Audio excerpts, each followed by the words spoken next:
Hey everybody, I'm Jared Zimmer, the director of the Word on Fire Institute, and I am here with John Allen Jr. and of course Bishop Barron at the Los Angeles Religious Education Congress. And John, Bishop Barron, it's good to be with you. Great to be with you, Jared. All right, thanks, Jared. Yeah, we're going to have a conversation today about a lot of different things, but I thought maybe to start off, we talk about, of course, this book right here, To Light a Fire on the Earth. This is actually one of our bigger selling books here that we've got here at the booth, and I thought maybe we'd go into a Glad little bit. to hear it. My pension fund thanks you. That's great. My wife thanks you. Our pub thanks you. Praise God, that's Good awesome. news. Yeah, so I thought maybe we'd go into a little bit about the origin of the book, where it came from, what was the idea behind it, and then maybe get into some of the ideas in it. So where did it come from? What was the idea behind it? My memories of Gary Jansen from Random House first proposed the idea. It was now at Loyola. That's right, in Chicago. And I remember saying, I don't think John Allen would be interested in talking to me, would he? I really meant that. And he goes, I think he might. I'll reach out to him. And then I heard that, yes, he was interested. And so that's how the book started. See, the hilarious thing was, for me, it was the exact opposite. Gary contacts me out of the blue one day and says, would you be interested in doing a book with Bob Barron? To which my answer was, well, obviously yes, but I can't imagine that he would want me to do it. That's wonderful. So what was the kind of idea of what you wanted to accomplish with the book? Well, at one level, I was being hired to try to tell the Barron/Word on Fire story. So I wanted to respect the nature of that story. But, I guess what I always try to do in these kinds of situations is I want to tell a story. Reporting facts, reporting data, reporting ideas, that is all very important. Sure. Right? Yeah. But if you want anybody outside this very narrow circle of policy wonks to be engaged on anything, Sure. you have to tell a story. So I wanted to get at the Bob Barron story, right? Where did this guy come from? Because, of course, I think I first met you on a papal trip somewhere. You were tagging along with George Weigel on an NBC set. Maybe, yeah. And I was a floor below you on a CNN set. I think that's right, yeah.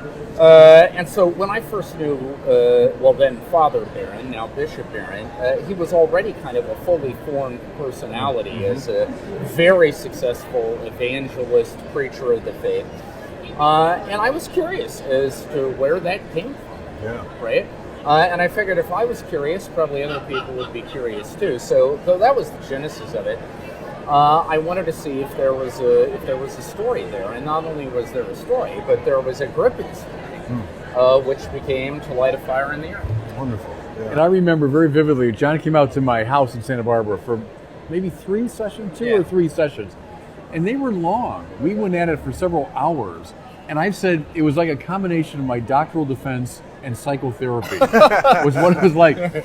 But no, they were delightful conversations, but intense, because you were asking about my formation, my background, my family, the work I'm doing. And you in a good way, kind of probed at those things to get to the deeper levels.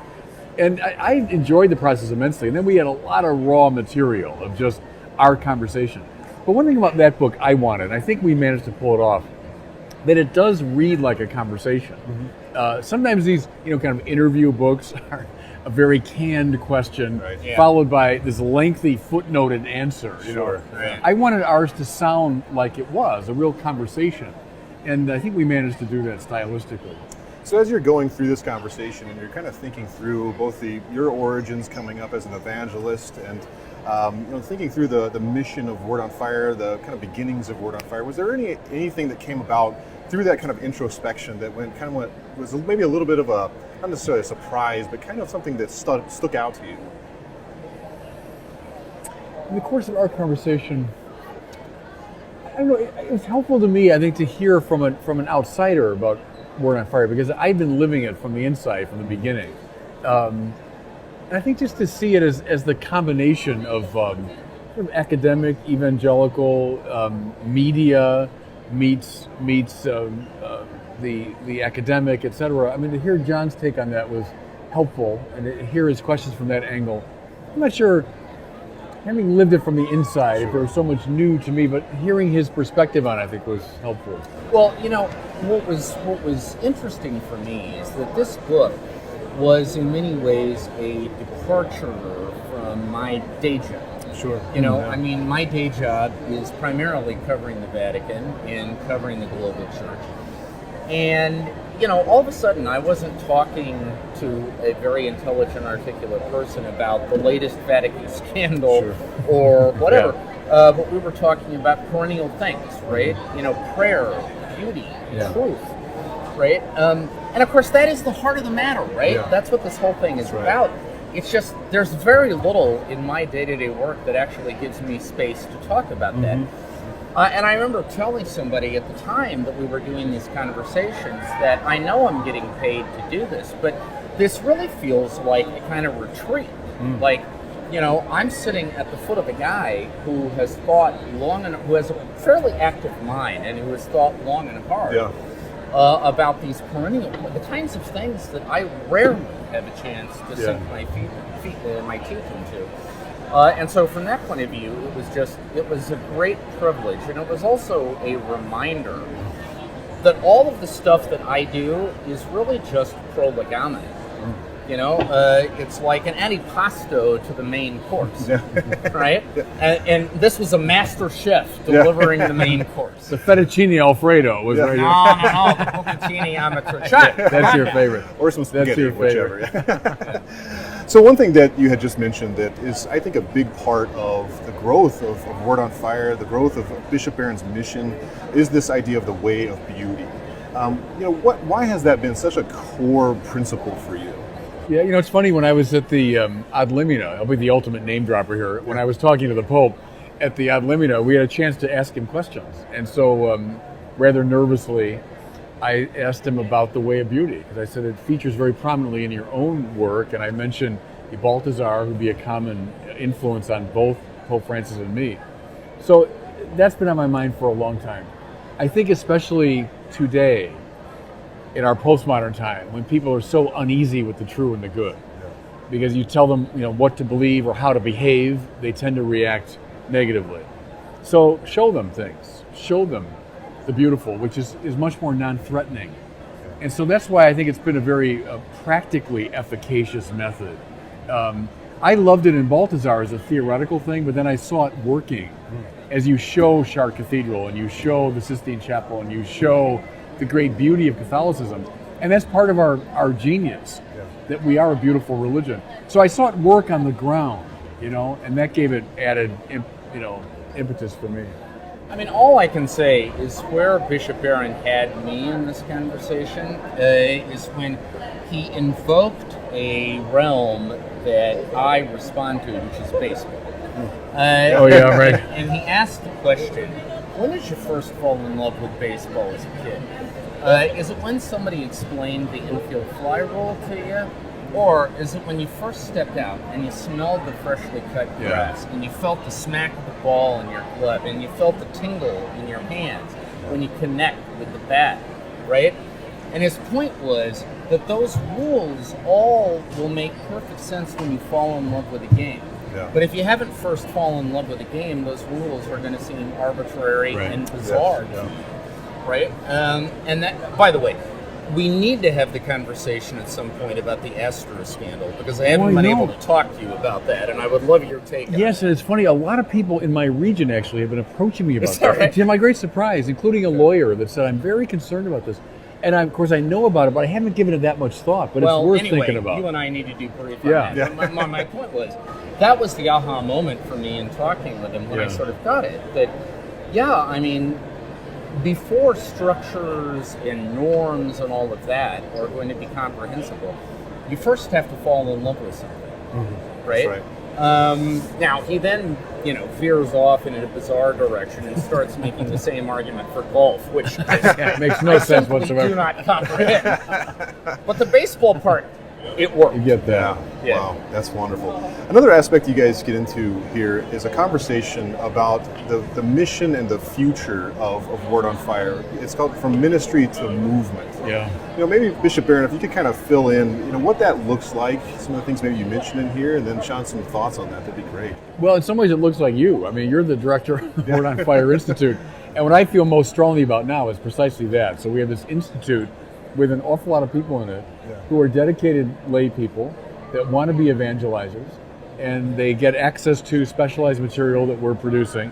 But we want to form them as a missionary society. Because I think the lay people got to take the lead on this. Clergy has an important role to play. That's part of my vision too. But I think lay people have got to take the lead.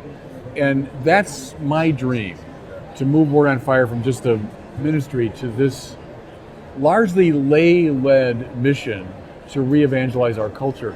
To my mind, it's the challenge of our time. As the great religious founders looked at their moment and said, here's the crisis facing us. I think, to my mind, there's no doubt, it's the crisis facing us now. And so the church, and I mean church in the broad sense, has to respond to that. That's my dream. And you're a big part of it, Jared, as the leader of that institute. When I first got to Rome back in the 90s, as a cub reporter, covering the Vatican and the global church beat, that was my big introduction to the movements. Growing up in the States, to be quite honest with you, I'd never met one of the new movements. I had heard about them second or third hand. I had no lived experience of them. Because there never has been an American movement of any kind. And then I get to Rome, and all of a sudden, I'm running around with people from Santa Giudia, from Communion and Liberation, the Neo-Catechumenate, Schoenstatt, L'Arche, any number of other outfits. And I was exposed to the great good that they were doing for the church, and the kind of pastoral and evangelical void they were filling. Now, I understand why the movements have not grown up in the States the same way they have in Europe in the post-Vatican II age, because quite honestly, it's due to the success of our parish system. Our parishes, by comparison, are remarkably robust, vital, and strong, if you put it in the context of Europe. But that said, there still is an enormous void out there, having largely to do with people who have become distant from the faith, or who have never grown up with any faith at all, who are never going to show up within the parish structure. Somebody needs to reach out to them. And so I got very excited about the idea of there being a kind of American analog to some of the amazing things I had seen happening in Europe and in other parts of the Catholic world. I told Bishop Barron at one point he could be the Luigi Giussani of the United States, who was the founder of Communione and Liberazione. Which, I mean, the comparison isn't exact, obviously, but nevertheless, I do think that there is a remarkable opportunity there, and I don't see anything else of the Catholic landscape in America that has the opportunity to fill that in the way that Word on Fire does. In fact, I think Bishop probably got a little annoyed during the course of our conversations because I kept returning to this, suggesting that he wasn't doing enough and should be far more aggressive about this, and really needed to step up because history and providence were beckoning him. But of course, he does have a few other things on his plate too. But to be honest with you, that did have an impact on me in our conversation, and I think the Institute, it sort of accelerated a bit in the wake of that. And I agree with you. I'm not getting any younger, and if we want to start something, we got to do it, and we have indeed. But we'll see. But I agree with you about providence. I think there is something right now. My old mentor, Cardinal George, always said that. Where are the movements? Where are the movements? Because in times of crisis, the movements arise in the church. So I take that very seriously. Yeah. And what about the Word on Fire movement? So we're talking about this rise of disaffiliation. In a future, right now we're a digital platform where we're providing these specialized courses in theology, philosophy, sociology, you name it. Anything available that we can give to people to help them to be the best evangelists. But one of the next big moves we want to start doing is actually creating communities themselves, people that come together. What might that look like? What would be your kind of dream of? Well, I mean, my dream is to instantiate and incarnate these communities on the ground. So we're starting, I think, properly online. That's where people are. And we're able to gather a lot of folks around the country. But now that's your research, where they are. Yeah. And we can say, okay, people in this part of Texas, can you get together at this parish at this time? And then next step would be Word on Fire centers. I want to establish them around the country, maybe eventually around the world, in the major cities. So a place where you'd gather for liturgy, for instruction, for mutual support. I dream too of a Word on Fire order of priests, that once that's in place, priests that would serve the Word on Fire communities. So that's how I see the next step. Beginning online, I think, is fine, but I want to get boots on the ground. Incarnated. And I want to emphasize this around the world component of it, because although this is born in the United States and obviously its center of gravity is here, the need is hardly confined to the United States. That's right. Yeah. And I think there is let's remember that there are 1.3 billion Catholics in the world. There are 70 million in the United States. We are 6% of the world's global Catholic population. Yeah. Put another way, 94% of the Catholics in the world are not in the United States. Yeah. They're elsewhere. And the game is going to be won or lost not here. Yeah. Right? And so I think this charism that through dint of circumstance and through providence has been given to Bishop Barron and that has been given to Word on Fire, it doesn't belong just to the American church. It belongs to the whole church. Absolutely. And I'm very anxious to see that happen. Yeah. I keep looking, for my successors. I'm very aware of the fact that life moves on, time moves on, and to find my American successors, but as you say, internationally, people who can do a similar work around the whole Catholic world. Why not? But that's, And those people have to be formed. Yeah. And that needs to happen now. Yeah. Yeah. In fact, I remember whenever we were talking about this idea of a movement and kind of way before we launched the Institute, we were praying through what was Word on Fire called to. We were looking at of course, the scriptures to find out what is God asking us to do.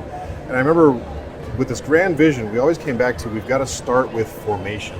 Yeah. As you just mentioned, the formed part of it. And of course, we're here at the Religious Education Congress. So what aspect of religious education, something that you've been, crying for is good religious education. So what part of that is guiding a lot of this mission? Well, that's a big part of it. So my talk yesterday here, I spoke about the real presence because 70% evidently of our own people don't believe it, if that Pew Form study is correct. And I said to the people, Anaheim, we have a problem. If that's the case, that the source and summit of the Christian life is massively misunderstood by 70% of our people. So I've been beating that drum for a long time, picking up our game in terms of religious education, instruction, catechesis, the life of the mind. But I also said, I think another reason why belief in the real presence has fallen away is the falling away of practices that surround it. I'm a postmodern, and we put a great stress on practices when it comes to life. You don't just think your way to truth, you act your way to truth in many ways. And so the practices around the Eucharist in some ways have been compromised, and that leads to a compromising of the belief.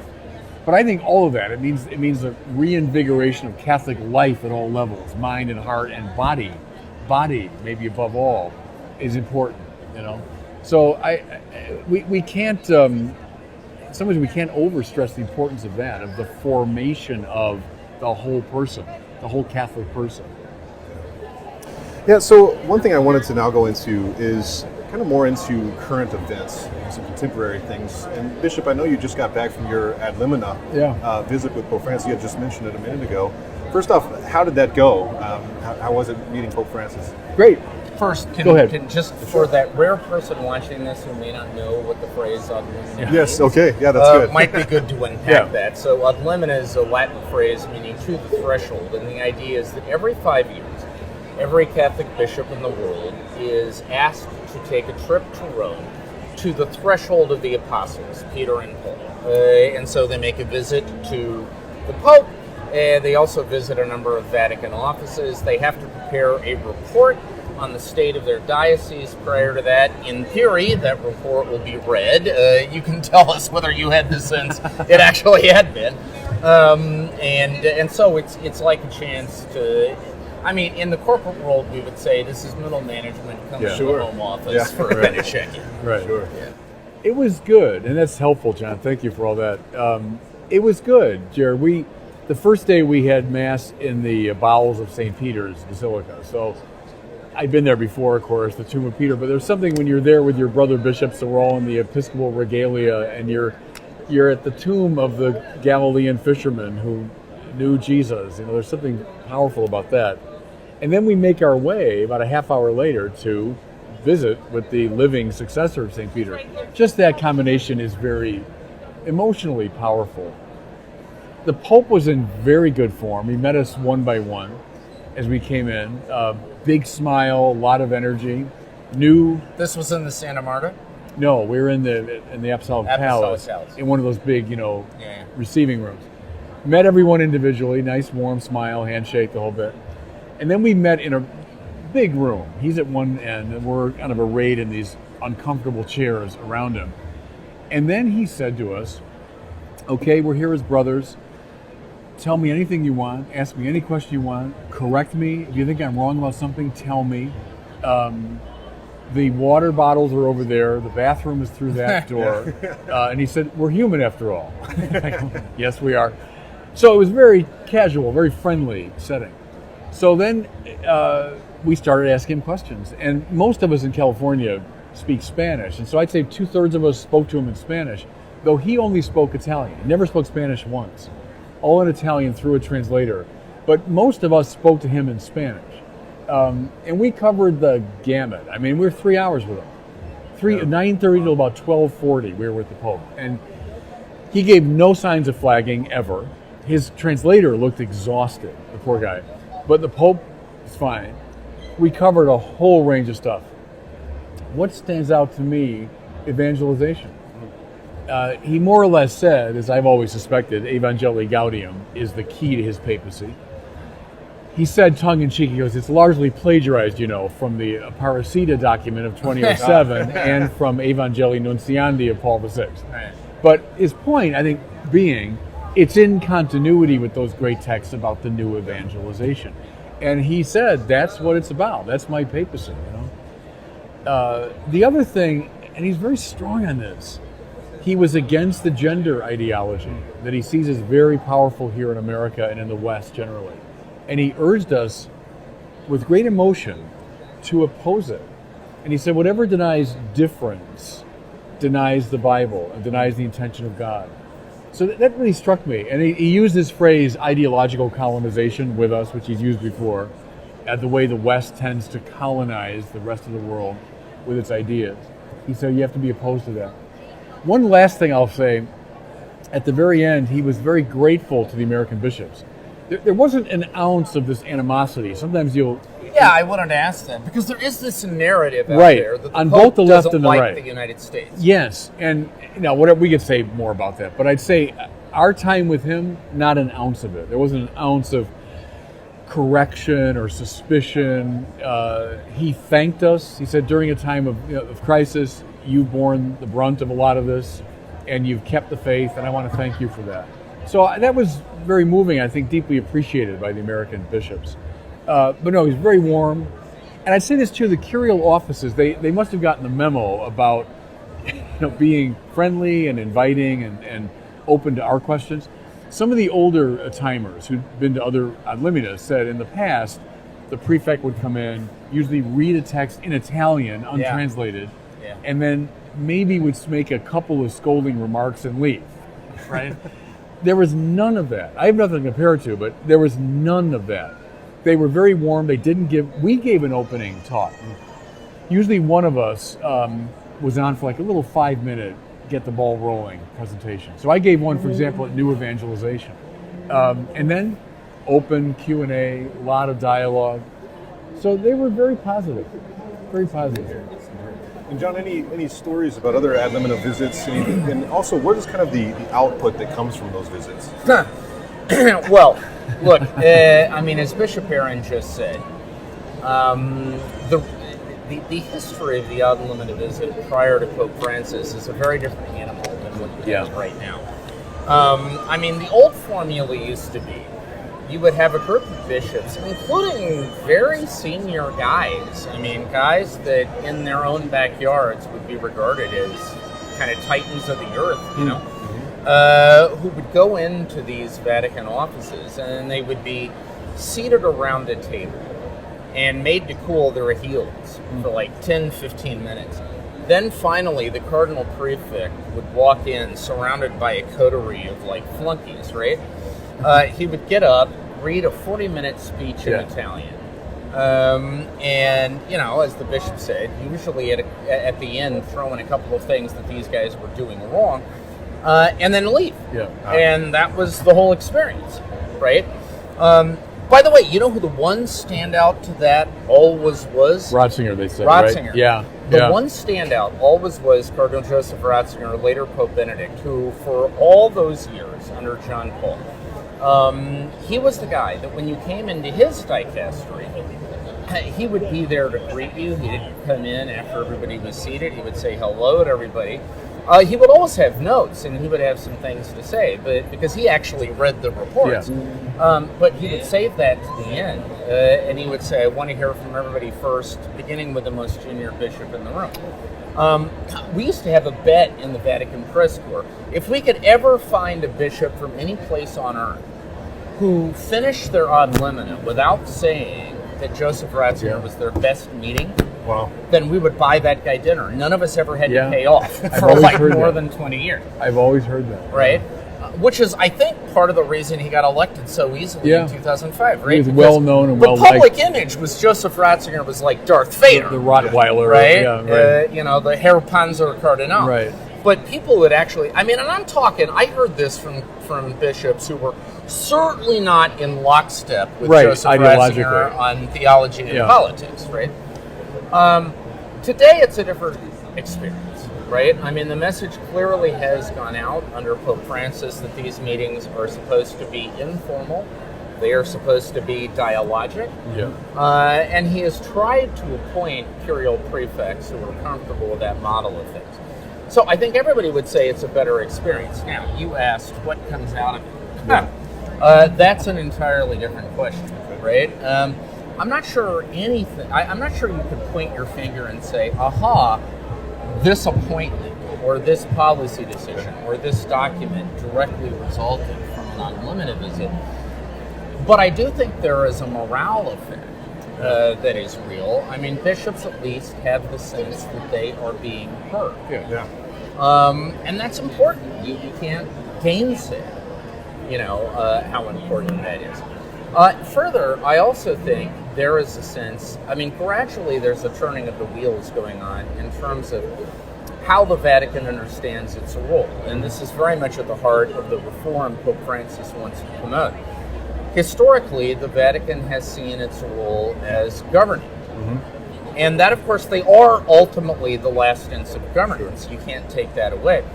But what Francis wants to inject in all of that is an equal sense that their role is also service. Yeah. They are there to make the life of a diocesan bishop easier. Yeah. And I think that is gradually gaining some traction. It is a novel concept. Its application is uneven. Yeah. But nevertheless, it's important. That seems like it's consistently Pope Francis's modus operandi, right? That he is about the individual, wanting to hear from the individual and come together as brothers and always consider yourself a servant. I take him at his word, and I think he showed it at the Ad Limina by spending so much time with us and listening with great attentiveness and responding carefully to the questions. So I take him at his word, and I think the curial officials are imitating his style for sure. When you also just got back from, not too long ago, from Rome as well for the Youth Synod. So maybe share a little bit about your experience with that and tell us kind of how that went. Well, that was a very interesting experience, the Youth Synod. I enjoyed it. It was a lot of work. I was elected the relatore of our group, the small language group, and that means the guy that has all the work. The relatore has to take all the notes from the conversation and then spend all day Sunday, the one day off we had, Sunday, basically compiling all that to give a report to the Synod. The good news about that was it keeps your head in the game. So it's like keeping score at a baseball game. I was following all the conversations of our small group. So it was a lot of work. It was a very good introduction to the international church. That was a marvelous thing about it. I just wrote a little piece about synodality, because at the very end of that synod, we had never talked about synodality as such. We talked about young people, about media, about evangelization, all this business. But in one of the preliminary texts, so not the final text, but a preliminary text, meant to kind of sum up where we were, most of it was fine, but then there were about 4 pages on synodality. And a number of us felt, well, it didn't really reflect what we had talked about. We didn't debate the issue at all. And then secondly, we thought the language was a little bit too loose, that it sounded as though the church is becoming a freewheeling democracy, right? So there were a number of us that raised objections to that language. We were countered by a fairly weighty cardinal at the synod, and then there was applause after he spoke, and then we moved on. And I remember thinking, well, okay, you win some, you lose some. We tried.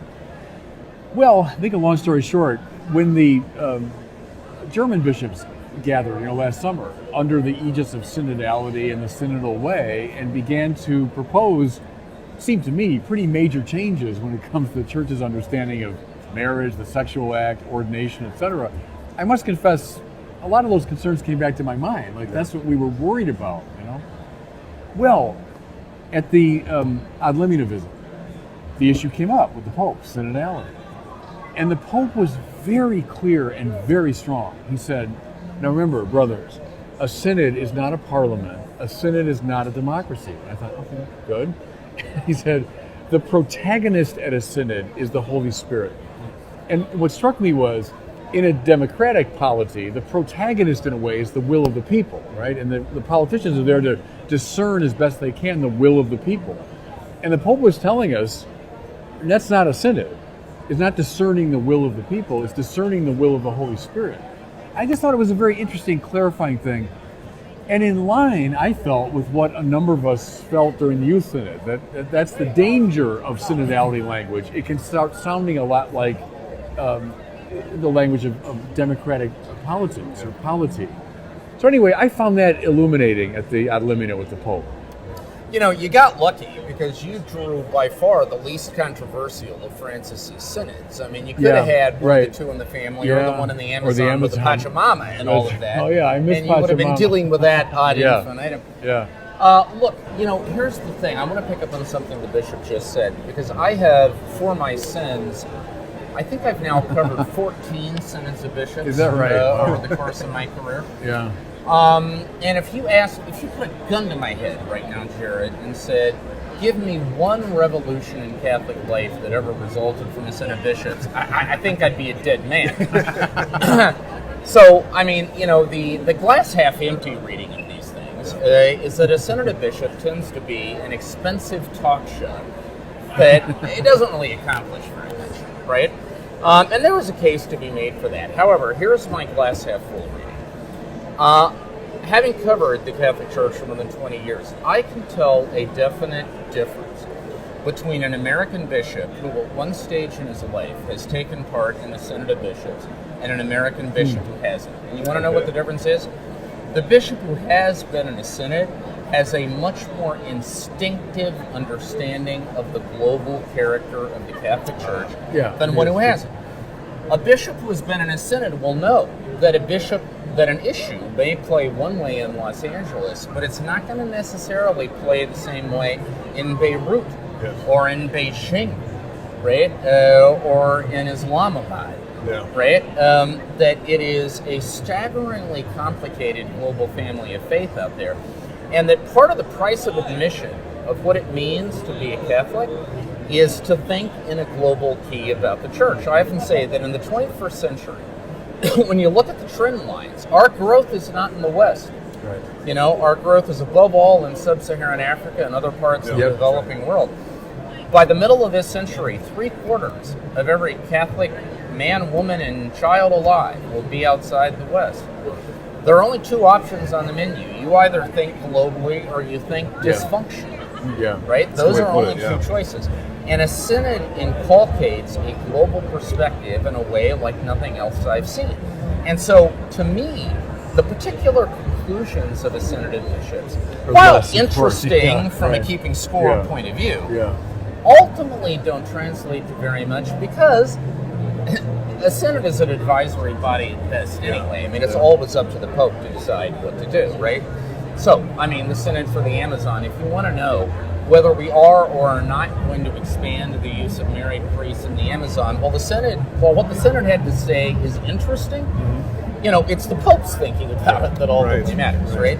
But if you focus on the process rather than the journey, rather than the destination, I think there is a sense of the global realities of the faith that cannot be gotten across in any other way that makes these things uniquely It's valuable. really, really Well, helpful. I'll give you a good example of that. I completely agree with you. Most of us at the Synod didn't particularly like the general sessions. We're all in that sort of cramped synodal hall in our cassocks.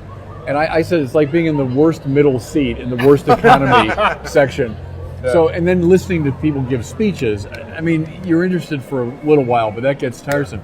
Most of us really like the small language groups. Yeah. Now, I say small, ours is about 30 or 35 people maybe. But to your point, English speakers, but from every part of the world, from the Middle East, from Asia, from Africa, from, of course, North America, But Europe. tell the truth, even more than that, did you like the coffee breaks? I did. I did. They were, of course, Because part of that's it. what everyone always tells me. Yeah, but the first problem was I approached them as a good American, which meant, oh, that must be the line. I'll stand in line. There's no line. No. There's no line. You just press ahead and you just, you know. And the other thing is, you can get your coffee and you turn around and there's the Pope is right behind you. No Right. kidding. Right. But anyway, the small language group, which was fun, and I was the relatore keeping notes, but it was all over the world, and issue after issue, what you just said was true. You'd say, oh, of course, from our American perspective, here's what they're going to feel. Right. You'd have completely Right. different takes on it from the Right. South African cardinal, from the Cardinal Tagle, for example, in the Philippines, people in the Middle East who are English speakers. So you're right, it does give you that. Almost willy-nilly, you're going to get this sense of the international church. Because I think this is really the Achilles heel of American Catholicism. Yeah. You know, there are a truckload of strengths about American Catholicism. We talked earlier about our parish structure, Yeah. which is the wonder of the Western world. Yeah. Okay, you know, we have the best Catholic university system in the world. We have the best Catholic health, et cetera, et cetera. But the Achilles heel of American Catholicism is our provinciality. You know, Yeah. we think American experiences are the world's experiences. We think American issues are the world's issues. And it is always a wake-up call to realize it ain't necessarily so. Right. Right? And the Synod is one of the rare moments that brings that home for us. And I think I would hold Synods just for that reason. Yeah. Yeah. And you had mentioned as well, I mean, of course, one way in which that was very apparent was whenever the Amazon Synod was going on. A lot of the American conversation was not thinking globally for sure. Yeah. And then now we've got the documents out. And I'd love to kind of hear your thoughts on those documents that have come out. Well, I mean, I think the top note to strike about Corrida Amazonia, which was the document, the apostolic exhortation, technically, that Pope Francis issued, is what's not in it, as opposed to what's is. You know, what is in it is, of course, a passionate defense of the Amazon rainforest, the indigenous persons of the Amazon, a kind of cri de coeur for social justice, and those are all things that were discussed at the Synod. But I mean, the front burner issues at that Synod basically boiled down to three things. Okay, there was debate about the so-called viri probati, that is, tested married men that could be ordained as Catholic priests, maybe a limited form of the priesthood to serve isolated rural communities that at present are maybe lucky to see a priest once a year, maybe less of it. Second was some kind of ministerial role for women, particularly the idea of women deacons, which had been studied earlier under Pope Francis, kind of put on a back burner. They were saying, let's bring it back to the front.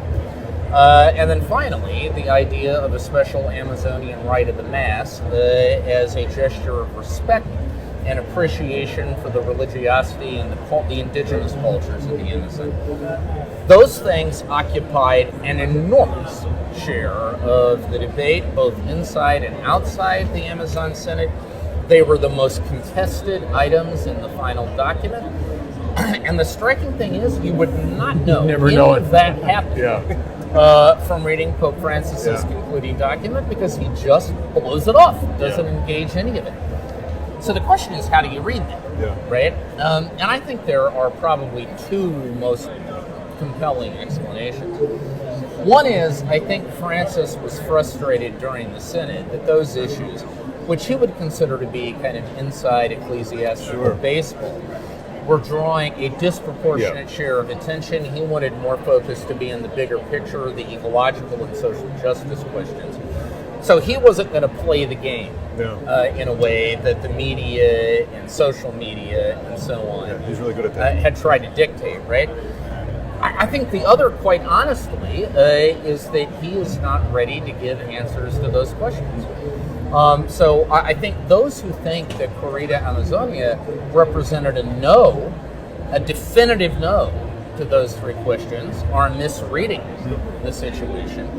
And there are those who want to spin it that way, obviously, but I think this was instead the Pope neither opening the door further nor slamming it shut, simply leaving it where he found it at the conclusion of the Synod. I mean, that's why I described it as kind of the Pope decided to punt. Yeah. Right? It was sort of fourth down, and he decided, all right, I'm not going to go for it. I'm just going to try to win the field possession game, and we'll deal with this in the fourth quarter. Yeah. I'll give you a little inside baseball to support that. So back in November, at our National Bishops meeting, a number of bishops, myself included, raised concerns about how the whole debate around the Synod was affecting our people. And God knows there were websites out there that were really stirring up the issues you just brought up. And then add Pachamama onto it, that all of this was generating a lot of energy. So we raised it as a pastoral concern. So during the meeting, Cardinal O'Malley, who had been a delegate to the Synod, was invited to speak. And what he said was basically what happened. He said, the Synod was not about all these things. This was not our focus. It was somewhere else. So when the letter came out from the Pope, I remembered Cardinal O'Malley's talk to us, kind of saying, look, a lot of the energy generated was not ad rem, as we'd say. Although, with all due respect to Cardinal Sean O'Malley, and I think the world, I mean, among other things, he's a Capuchin, and the Capuchins are my boys. But those issues were debated inside the Synod. I mean, well, I think he wouldn't deny that, but I think that they were at the center of the preoccupation of the Synod. He was suggesting that really was an exaggerated way to read it. Well, I think that's fair to say. Although, on the other hand, it is also worth noting that, for instance, the paragraph in the final document concerning the Viri Probati did attract the largest number of non placets, that is, no votes, of any item in the Synod. There was an active debate. And in that sense, I think people were a little blindsided that the Pope chose not to address it in this forum. But I just think, analytically, it is a mistake to think that because he didn't address it here, he's never going to address it anywhere. Yeah. I think, as always with Pope Francis, the sagest course is to wait and see. Yeah. All right. Well, one thing I also wanted to get into as well, and of course, in the past couple of months, of course, we've brought John on as our fellow of church and media, and you're providing a wonderful service to all of our Institute members. And so one thing I wanted to talk about is, the reason behind that is a desire and a need for clarity with these type of topics, the synods and the things going on inside the church. As evangelists, why is that clarity so important? Oh gosh, I mean, I think you're entitled to your own opinion, as they say, but not to your own facts. I mean, so when you're having a good debate, to know what the facts on the ground really are, that's essential. Otherwise, we are just kind of trading disincarnate opinions. So I think having a basis in good reporting to know what's really in fact the case, that's super important before we start opining and drawing out the meaning of things. So I see that the importance of Catholic journalism and really responsible Catholic journalism is indispensable for the Church's propagation of its own message. Otherwise, it can devolve into a real ideology. And there's plenty of that, God knows, online, which is counterproductive to real evangelization. So no, I think that's, I see part of John's role is to provide that kind of foundation. I used the word prolegomena earlier. I've always thought that what I do is, in a sense, prolegomena to what Bishop Barron does. It's like I'm his warm-up act, in a way, because here's the thing. Bishop Barron wants to evangelize. Now, what are the primary roadblocks to evangelization out there? And they are, of course, multiple. But one of them is that a lot of people out there carry around in their heads a truckload of misconceptions and misinformation about the Catholic Church that is sort of based on sloppy reporting. And so before he can do what he does, somebody has to establish a baseline of facts, because otherwise he's always going to be playing defense. If somebody walks into a room thinking the Catholic Church has never done one single thing to try to combat clerical sexual abuse, then he's going to spend 45 minutes of an hour trying to disabuse them of that notion, right? Now, God knows there is an enormous amount of unfinished business, but it is not as if the Catholic Church is not taking enormous or, Vatican finances. I mean, there are a lot of people walk around thinking the Vatican is just reeking of money. Would be surprised to learn that its budget is actually 3.5 times smaller than the University of Notre Dame, right? Stuff like that, right? And so I think what we do on our best days is try to provide people with reasonably accurate, reasonably fair tools for thinking about the light and shadows in the Catholic world, so that somebody who wants to do evangelization can step in and not have to spend all of their time clearing away intellectual debris. Right? Yeah, that's helpful. Put it. Yeah, and then one last thing that we wanted to talk about as well is, particularly when it comes to the Institute, what we're trying to go really into is this issue of a rise of disaffiliation. And now there's tons we could talk about with that. But something that, particularly whenever we talk about church and media aspects of it, I think that when it comes to reaching the unaffiliated, a lot of times they come into the Catholic Church maybe through social media or these other outlets. And so clarity in that world as well, is people talking about these things with a very clear understanding of the facts and not these ideological camps and all this, it provides a much better path into the church rather than coming in ready to fight. They're ready to listen, right? They're ready to listen to what we have to say. And so I guess last thing would be that we're here at the Religious Education Congress. We've only got about 5 minutes left. And so I'd love to hear both of your kind of last thoughts on people that are out there catechizing, out there evangelizing. What kind of advice or maybe a go get them what you give them? Well, I would say do it with great intelligence. Use the beauty of the church. Do it with great confidence. If we're just always wringing our hands about things, we're not going to be very compelling evangelizers. But also I would say, as you suggest, Jared, use this extraordinary tool we've been given, which is the new media. I said that over and over again at the Youth Synod, because I felt a lot of our conversation was still too old-fashioned. It was too kind of parish-based, bring people to parish programs. What do we do at the parish level to get... But I stood up to say, they're not coming to our parishes. The people that we're targeting, the unaffiliated, at least in the West, are not coming to our parishes. But at precisely this moment, we've been given by God's grace, I think, a tool to reach them. Namely, these media that can reach out into the world where young people are. And so I've urged bishops now over and over again, get your best people, both clerical and lay, and send them into that arena. Get your best young priests, smart, knows theology, spirituality, and get them tied to a computer. Get your best lay people and put money and time and energy into the new media. Because I think that's the name of the game now. If you want to evangelize effectively. Backed up by smarts, and I've always emphasized that, backed up by books and backed up by something to say. But now we have a tool to get out to the wider society that we didn't have 10 years ago. Even 10 years ago, we didn't have that tool. When I was a young guy, you have to go to some Catholic bookstore and find a book you're looking for. Now we have this extraordinary capacity to reach people. And we know from our Word on Fire stories, the number of people that have come into the church by stumbling upon a YouTube video, a podcast, a film, a video, whatever. So this is the moment, I would say, to evangelists. It's a great moment to do it. There's a lot of negativity in that world. I know there's a lot of negativity, but there's a tremendous opportunity. So do it. End of sermon.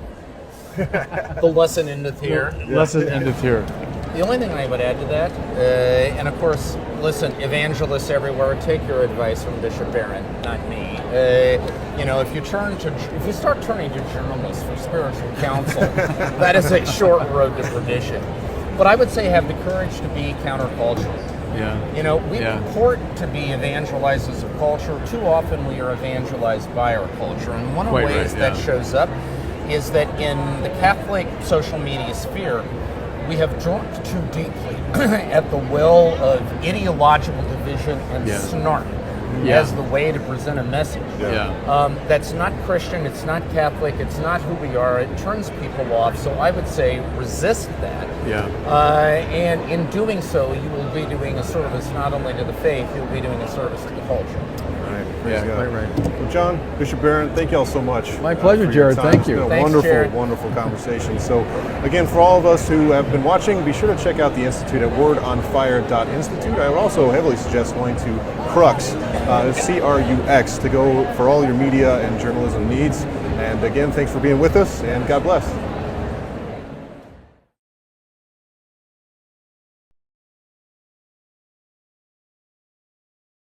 I think often men struggle with this fear of inadequacy, this fear that they're not good enough.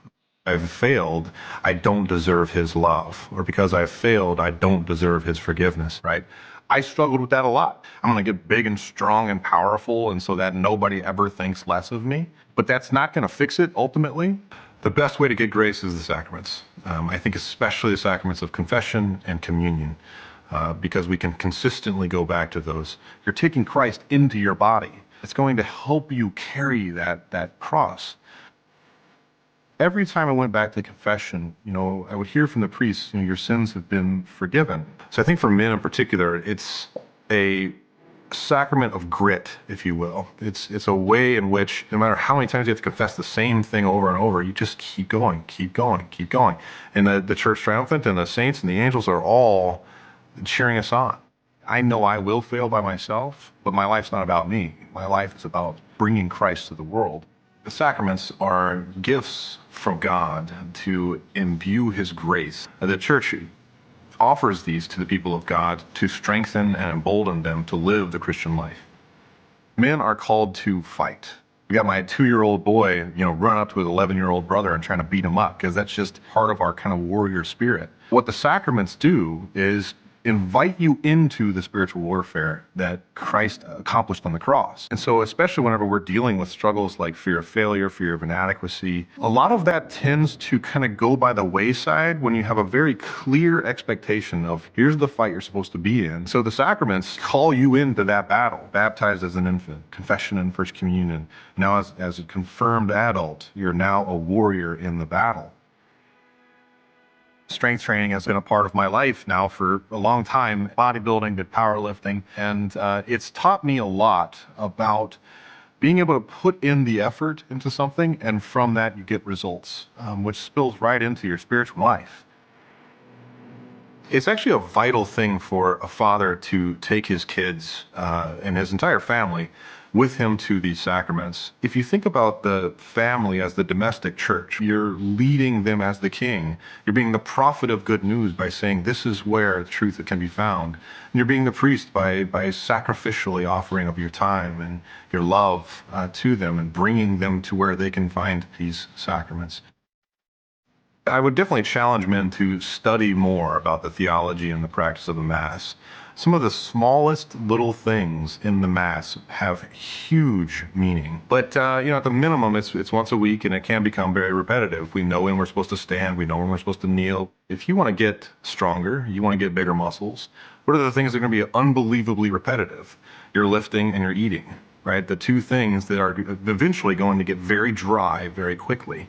Not every workout's going to feel amazing. Not every workout's you're gonna end up leaving feeling like you accomplished anything, but you keep doing it, you keep going, you keep repeating it over and over again, because the desired goal is the outcome of it. And the desired outcome of going to Mass and the desired outcome of receiving all of these sacraments is to become a saint. So just to recognize that sometimes repetition is actually a good thing. If we want to be the best fathers we can be, what better way than by taking Christ into your body? And so it wakes you up to the reality of what kind of life are you living to represent that. But it also wakes you up to the reality that Christ wants to invite you into his life so much that he wants you to imitate him perfectly. And Christ is the perfection of masculinity. And what better place than your own home to actually go and be a representative of the love of God, which is ultimately what a father is. So a sacramental vision of the world is to see everything through the lens of God, to see things not just for their surface level, but things that are much deeper. And what attributes of God does this thing represent? And it should guide our entire day. It should guide the fact that we are now literally representations of Jesus Christ in the world. How are you going to do that? How are you going to live up to that calling?